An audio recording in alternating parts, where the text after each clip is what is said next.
friends. Welcome back to the School of Self Worth. I'm your host, Nicole Song. And today we get to dive into a conversation with a truly remarkable woman, Sura Kim. So, Sura and I met the old fashioned way on LinkedIn through social media. And from our very first connect, I knew I wanted to have her come on. She has such a genuine, calm, and grounded energy.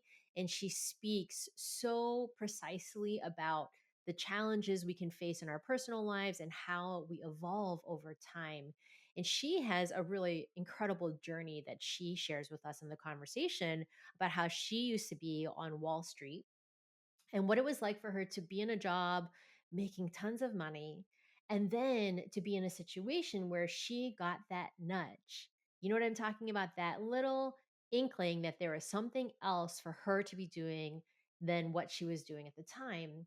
And so she was doing a lot of yoga, she was doing a lot of meditation, and she shares really profoundly about that journey and the decision that she made and what it was like to also talk to her mom about that decision and to make the leap that eventually led to where she is now, which is a teacher and coach of meditation and of meditation teachers. You really don't want to miss the story. It is so, so good. I was so inspired listening to her. So make sure you stay tuned. And if you're an Asian American corporate woman who wants to master your mind and your emotions so you can manifest a promotion and the life of your dreams, DM me dreams on Instagram at Nicole Song. I've got something just for you. Okay, friends, let's dig into this really incredible conversation. Sura, I'm so excited to have you join us here on the School of Self Worth. Welcome. Thank you. I am delighted to be here with you today. Well, Sura and I connected over social media, and I love the random connections in the world because it turns out she lives pretty close to me. We have a lot of common interests in terms of our own entrepreneurial journey. And so I'm just excited and thrilled to have a conversation with you, Sura, about your own background, your experience, your journey of self worth truly, and then, a little bit more about the meditation that you teach and sharing more about that. So I would love to start if you would. I know this is an open question into your journey, but where would you say that your journey of self worth began and how did you kind of traverse it to get to where you are today?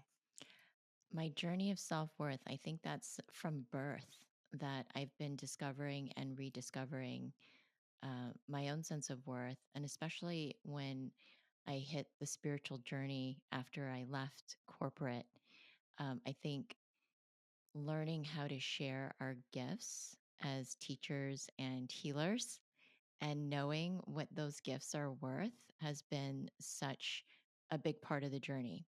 That if you're charging $500 as a lawyer or an accountant, that it's okay to charge the same amount if you're really impacting people in a significant way. So I think just knowing what we're worth on every level um, has been, it's been a huge learning curve at every step. Yeah, I mean, it's not like I always like to tell my clients, and we talk about it, that it's like you don't arrive ever with that journey, right? It's an ongoing process because every time you evolve, there's a new layer of self worth. I feel like there's to uncover and to discover for yourself. So I'm curious because there's a lot of women who are listening who are corporate. Where would you see was there a pivotal moment for you in corporate where you recognized you had a spiritual journey to go on? Because spirituality and corporate don't necessarily go hand in hand for people. And so, where would you say something happened or occurred that really ignited you to do something different?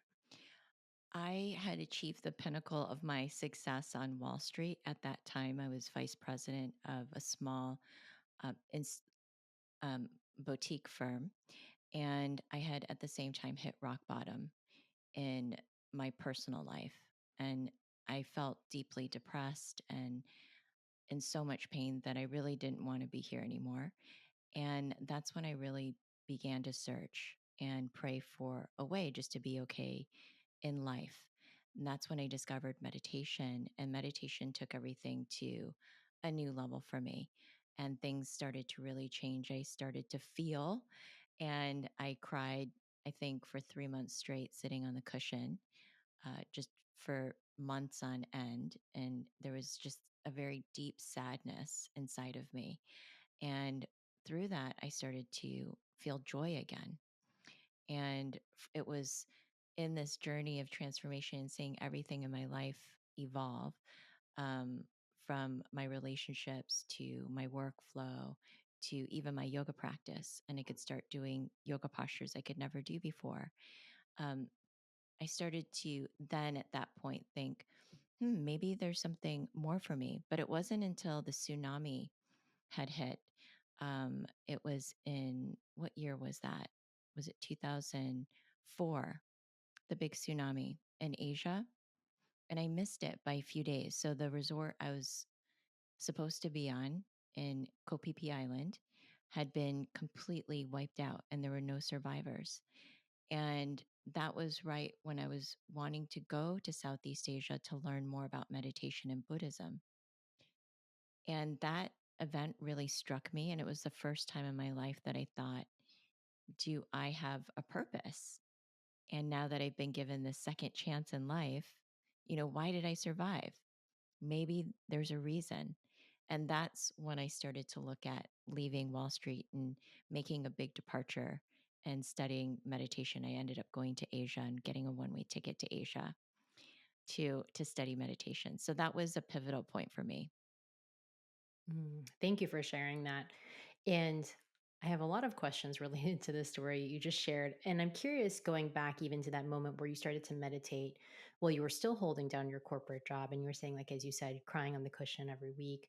How did you balance this awakening that was starting to happen while you were still holding down, I'm sure, what was an intense job that required your energy, your focus when you were there, while you were also having these new openings for yourself? I ended up, it was interesting. I began sharing with my corporate clients my journey. So they all knew what was going on with me. They knew when I was going on meditation retreat, they wanted to hear about it. I started sharing my books with them and buying them the books that I was reading. And in that sharing, I started to develop deeper relationships, but I also began to pull back from work and I would leave work early or I wouldn't work as hard. And it was interesting because the less I worked, actually, it seemed the more money I made because I worked in sales and it was commission based. And I started developing deeper relationships with my clients and also pulling away from work. And so there was this interesting kind of dynamic. And then management was watching me leave in my yoga pants and my yoga mat because I was going to leave work early because I set my own hours for the most part. And they were like, we got to do something about Sura. And that's when they asked to promote me to become partner at the company. So it was an interesting um, thing that happened. I just kind of was very passionate about yoga and meditation. So I started to dedicate more of my time and my energy in that direction. And simultaneously, it actually boosted my workflow and my opportunity at work. Well, I love that you came back to that because that was the most interesting part to me. It's like actually the less you worked and the more you were meditating and doing yoga and things that brought you joy is how you advanced in like the more traditional sense, right? The sense of you had probably been working for partner previous to this, but then you gave it up as like a goal because you were like, I'm focusing on other things. And then all of a sudden that's when they wanted you to advance. And what would you say for yourself felt like that opening? Was it a shift in your energy, like you said, your relationships? What happened for you mentally at that time when these new, I don't know, this new evolution was starting to occur for you? I started having trouble sleeping because after the tsunami happened and I started to think maybe there's something else here for me. And I realized I've been living most of my life based on what would look good on my resume. Everything was like, is this going to look good to a potential employer? And just living my life in a way that looked good to others rather than felt good inside of me. And I started to have that more of that realization. Then I started to have trouble sleeping because I began to experience all these weird synchronicities. I mean, just events, and I won't go into them, but events that would point me very clearly in a direction, very clearly in the direction of yoga teacher training, studying meditation full time in very specific locations. I mean, just like beyond coincidence. So these synchronicities began to happen, and I started to have trouble sleeping. And I called my mom and I told her that I had this feeling that I had to leave Wall Street and study full time, that I needed to commit more of my life to this.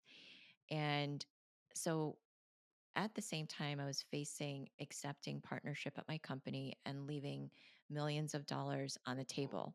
We grew up really poor, below welfare poor, immigrant family, didn't have uh, any presents or anything during Christmas. I mean, we were really scraping by. So to have this abundance and wealth was really important, not just for me, but I also wanted to be able to provide for my family. So I told my mom this, and she said, just follow your heart and don't look back. And that was kind of the turning point for me, because I had been thinking about it and I kept having this feeling that if I didn't leave, that something bad would happen, and I'd let a lot of people, it just felt like something bad could happen, and that really my next best step was leaving New York completely, where I ended up selling everything that I owned, renting my apartment, um, just basically getting a one-way ticket to Asia and taking a backpack with me. So it was just this feeling that, an intuitive feeling that I needed to go. And at that time, my company, management responded as, looks like you're having a midlife crisis. So why don't you come back in a year and we'll retain your partnership and you can go do what you want to do. And so that was the arrangement. And I ended up leaving, and I couldn't come back. Hmm. So it was interesting when you were saying going back to your conversation with your mom, because I've had similar conversations with my mom. And then just even going back to growing up with immigrant parents, we often have this idea of like, oh, we have to provide, we have to execute our lives to a certain level, make a certain amount of money. And I'm curious if before you talked to your mom about it, if you were worried, you're like, they're not going to be okay with it. They're going to say this is a terrible idea, safety, security first, because I feel like that's often pretty primary for immigrant families and then can also be in Asian culture that way. And so I'm curious if for you, because I know that when I left journalism to be a yoga teacher, my parents were very supportive, but I was not positive that that was going to be the outcome. And I'm curious if you could walk us through that part a little bit. I hmm Of course, I put that pressure on myself. My parents never put pressure on me to Mm, make money per se, but I think that they definitely wanted a career that was safe and secure. And so when my father turned 60, that's a big year in Korean culture, I gave him money. And that was something I really wanted to do for my parents, was provide financially. And I remember that day that I did that, I gave over this check and I was like, and literally the moment that happened, I went, oh, like, what am I going to do now? I literally felt like that's what I've been striving for my whole life.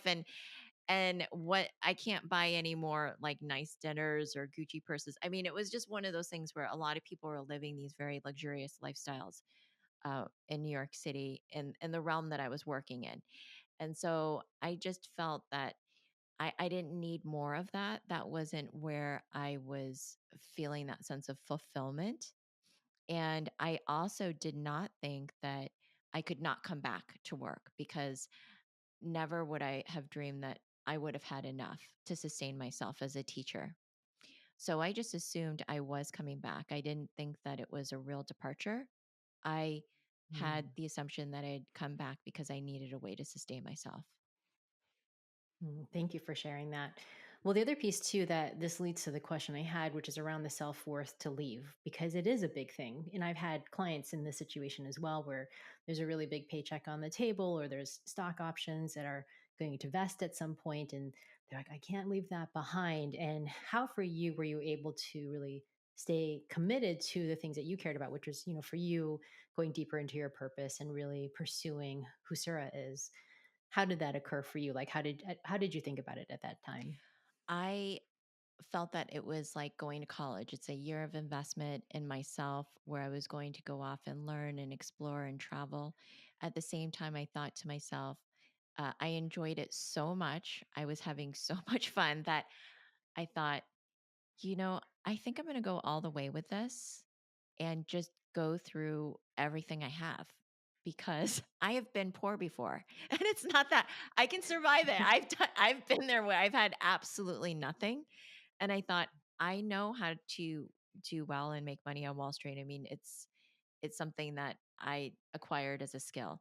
And so I figured if I had to go back, I would go back.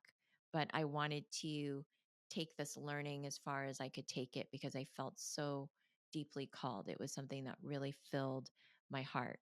And that was the reasoning I took at that point. And also that I was quite young. So I wasn't thinking too far ahead. Yeah. Well, I love that because I think often too, we do have so many skill sets. So you're like, well, I could always just go back to Wall Street and make a bunch of money if that's what I needed to do. But you were also like, okay, like let me just go see how this will happen. And so what happened then for you after that year? And what did you decide to do with it? Did you stay longer? Did you move back to the United States? I came back. It was interesting. I remember sipping on a coconut on the beach in Thailand, and I was just having such a wonderful time, and I just heard this, like, a small inner voice, and it was like, "Sura, Sura," and I remember just being like, "Ugh," like, I did not wanna hear this, and the voice said, "It's time to go back." And it had been over a year, and it said, "It's time to go back," and I'm like, "Go back? No way, I don't wanna go back, like, this is where it's at for me." And it was like, it's time to go back and teach what you've learned. And I'm like, teach what I've learned? I was like, what would I teach? I really didn't. I had gone to Thai massage. I just kind of learned everything that was fun. And I wasn't thinking of it in terms of a career or anything. So I was just thinking like, this is nonsense. I like, what would I go back and teach? And it was like a very strong calling to go back, and then I needed to go back and teach what I had learned. And at the same time, I had no idea what I would ever teach. So I did end up going back. And at the same time, I enrolled in coaching school. So I went to Georgetown's executive coaching program. And while I was there, one of my old former clients on Wall Street phoned me up and said, "Hey, you look great. You're radiant and you're so peaceful. And I'm so stressed out.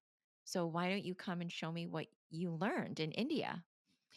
And I thought, what I learned in India, like, what am I gonna teach him? Like breathing techniques? Like I was thinking like I don't well, I was like, okay, I can come to your office. And so I go to Midtown to his office, and we're there sitting on his carpeted office floor, like stretching and practicing some yoga, a little bit of energy healing together with some of the coaching that I learned at Georgetown. And it was then that he said, and he just kind of came up from that, and he was like, "Oh, I feel so much better." And he kind of stretched his arms out, and then he just like left the office. And I thought, "Oh, I wonder if that was weird for him." Because here I am teaching, all of these alternative things to an executive, the CEO of a hedge fund. And he comes back with a check, and I was like, "What is this?" And he's like, "It's your payment for your work." And I was like, "No, this is not work. Are you kidding me?" And he's like, and he literally was crying. He like had tears come down his eyes, and he's like, "You're gonna be like Tony Robbins." And I said, "Who's Tony Robbins?" And he's like, "Here, just take the check." And I was like, "Okay." And that's how it started. And then he referred me to other people, and I started in executive coaching and combining this um, integration of yoga, healing, and coaching together. Well, that's amazing because he saw your worth and value in that moment so quickly, right? He really knew and he saw it. And I feel like sometimes we just have those people along the pathway who are like, he wasn't like a little nudge. He's like, "Here you go. Here's some money." And you're like, "What?" Yeah.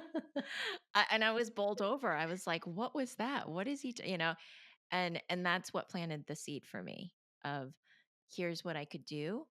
And Mm. um, on the same token, I was talking to some companies when I came back, And I just couldn't. I would every time I went to pick up the phone, I'd start crying, and I was like, "Where is this coming from?" And so I just started to go with the teaching route, and it just happened naturally and organically, bit by bit, and that's how it started. Yeah, and then obviously that's what you're still doing to this day. And then what would you say then? Because I feel like when you're talking, especially that contrast between Wall Street, right? Wall Street and yoga and meditation. And I know that these days, like these things are probably more integrated than they used to be back when you left. And at the same time, I can just feel almost like you talk about Wall Street. And I think I was just in New York a couple months ago, and I think about the intensity of the city and how everybody's working. And you and I are both on the West Coast now, but it's just like an intense culture. And then this contrast of yoga and meditation and these practices that you teach and coach, what is it? This is more of like a bigger picture question that it's almost sometimes I feel like we think that we need to we're going to keep that intense pace and we're just going to make sure we're balanced by doing meditation and yoga. And I'm curious what you think about that, because that's not, I don't personally feel like that's the solution, but I feel like sometimes that's what people can present as the solution, like, oh, if I just meditate every day, then I'll be fine. And what is your perspective on that? Like, what is the balance that we're actually missing? Maybe that's my bigger question about our culture, where we have this intensity, and that's just a symbol of it, right? Wall Street's a symbol of the intensity of, I think, of American work culture, where we just have to go, go, go all the time, all hours of the day. And what do you see for that? Like, what's the gift that you've learned over the last couple of decades, really, of doing this, and what people actually need? I think it's what's called for is a systematic change because our culture is based on this model of extraction. And so now we have to put out a ton of energy. We have to work hard and make a lot of money and perform in order to consume a lot, right? And spend, and Mhm. today, like everything's expensive. So you need to make a lot of money and work hard just to exist. And so the system of not having affordable healthcare and support, for example, for mothers, this whole system that's set up on maximizing output and extracting as much as we can from every last unit and person is that's what's not sustainable. So it's like we need a whole life change starting from the system, because if you're not part of the system, it's very hard for someone to just start up and be on their own and right, to sustain on your own, Mhm. even as an entrepreneur. So I would say that we have to reevaluate the systems in which we live, and also think about how much we really need and what's enough, because Mhm. the paradigm we're part of is not enough, right? And the whole idea of self-worth is I'm not enough, and having to overcome this belief, and the not enough that hits your root chakra, which is your center of safety and security. And and the fact that we're the richest, one of the richest nations in the world, and yet we all feel like we're having to scramble and that something's missing and we need more, more, more, more, more. So it's that paradigm shift of more, more, more, more, more, and the expenditure of energy and having to consume a lot that keeps us trapped in that system, and a system that Right. I mean, doesn't you're provide speaking. healthcare and all these things, right? Yeah. Well, I mean, it's such a system of lack, Mhm, right? And it's just present in so many places.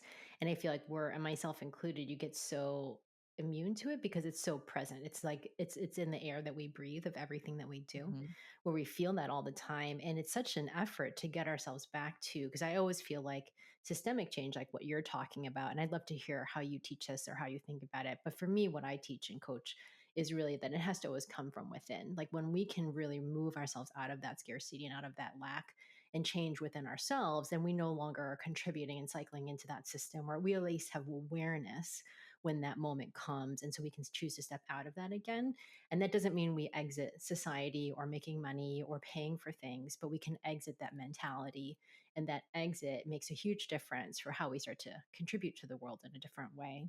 And I'm curious for you, like how you teach that or see that. And also, I'm really curious about how for you, where meditation comes in for that. I think it's a constant practice because, like you said, we live and breathe in this system. And Mhm. it's a system of that's more masculine driven, right? That's in our masculine energy of go, go, go, do, perform, perform, perform, produce, produce, produce. And it's like that's a system that's burning us out. And everybody's feeling that burnout and exhaustion. Like people are just tired of working their energy in that same direction. So, because we're all in it, you've got to remember, like you said, on your own, through your own practice and your own practice of meditation.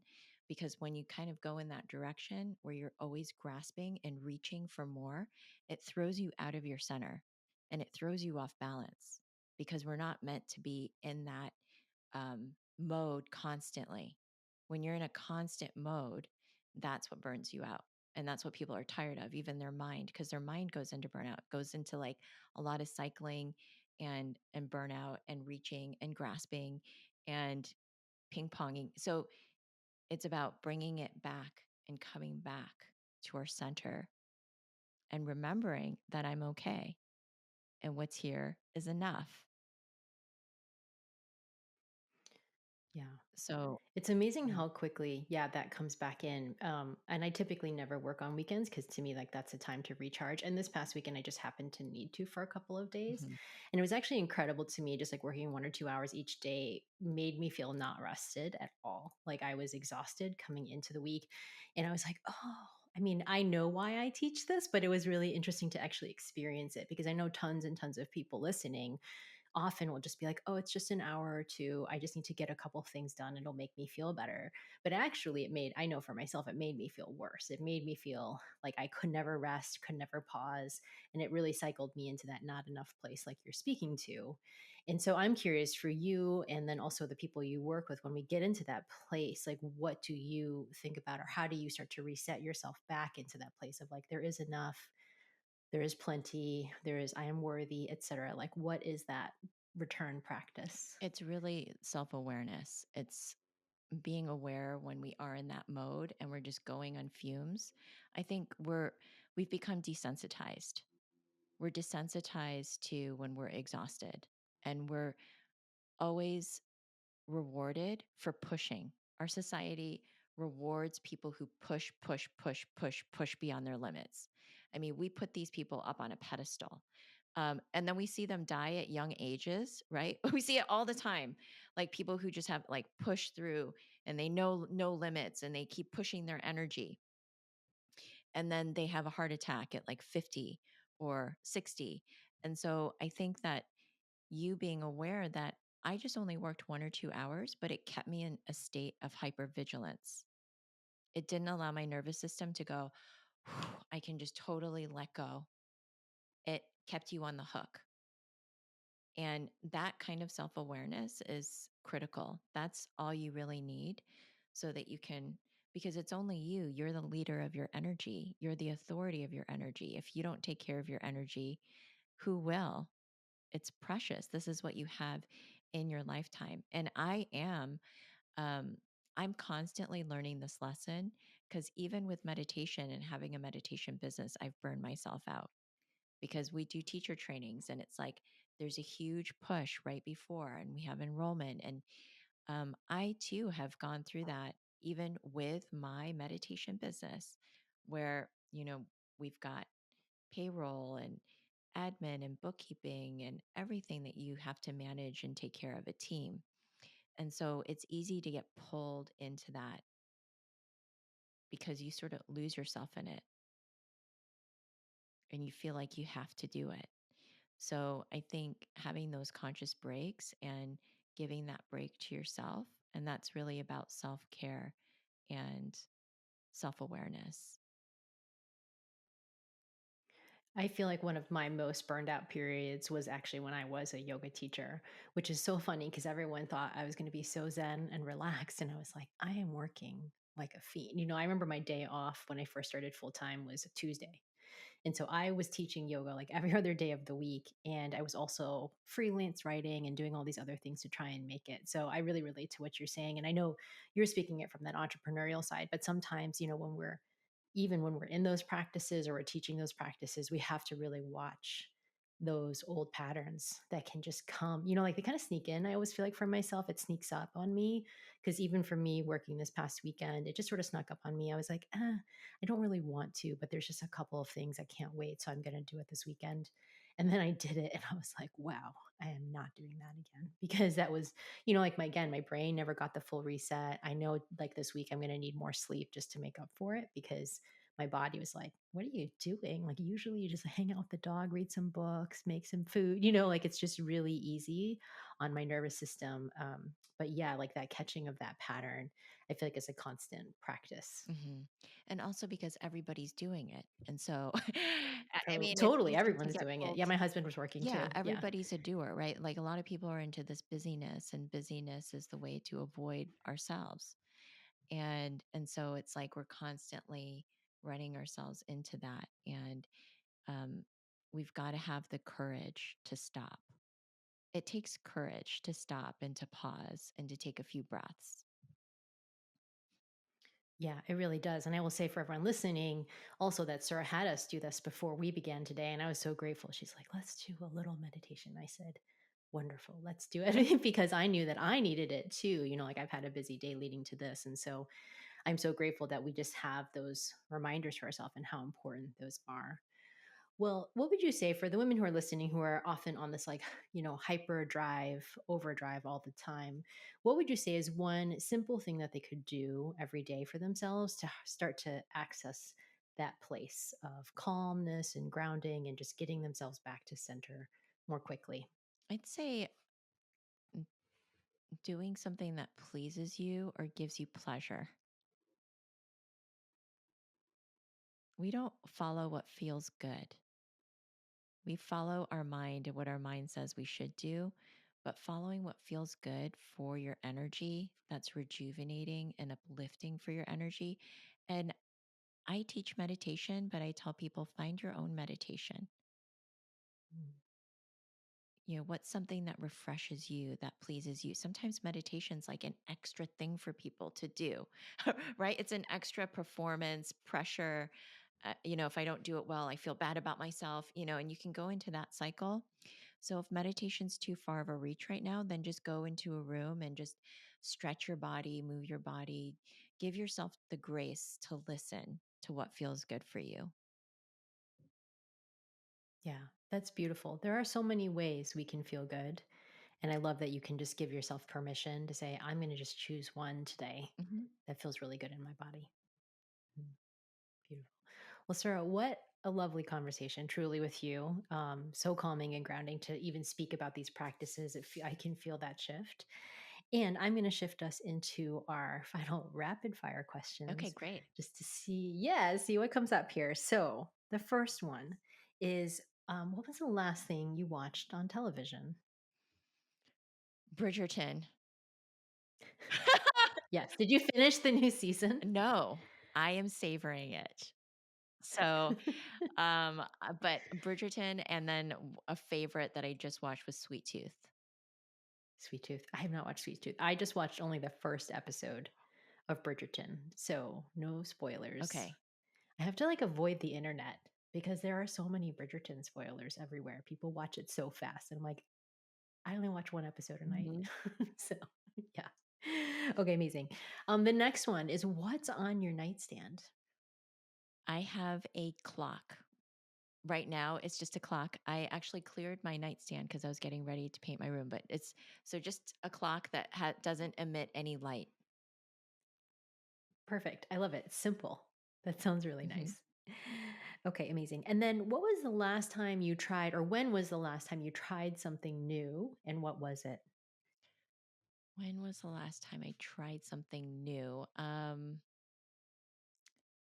would say it was a new old thing, but it was rock painting, painting rocks. Oh, what did you like? Did you just paint them colors? Did you like paint little I I images on painted them? an owl and a penguin on a rock, and I've been getting back into my creativity. That's been part of restoring um, right now as part of my process. That's so fun. What do you do with them? I just place them in different places, like they're just like on my counters right now where I can see them. I love that. I love that. There's my parents, there's a woman in their complex who paints rocks. And so she asks for photos of people's dogs and then we'll paint dogs and then like put them all around the complex. It's super That's fun. amazing. That's what my girlfriend does, and she painted a rock of my dog. That is so real life. That's awesome.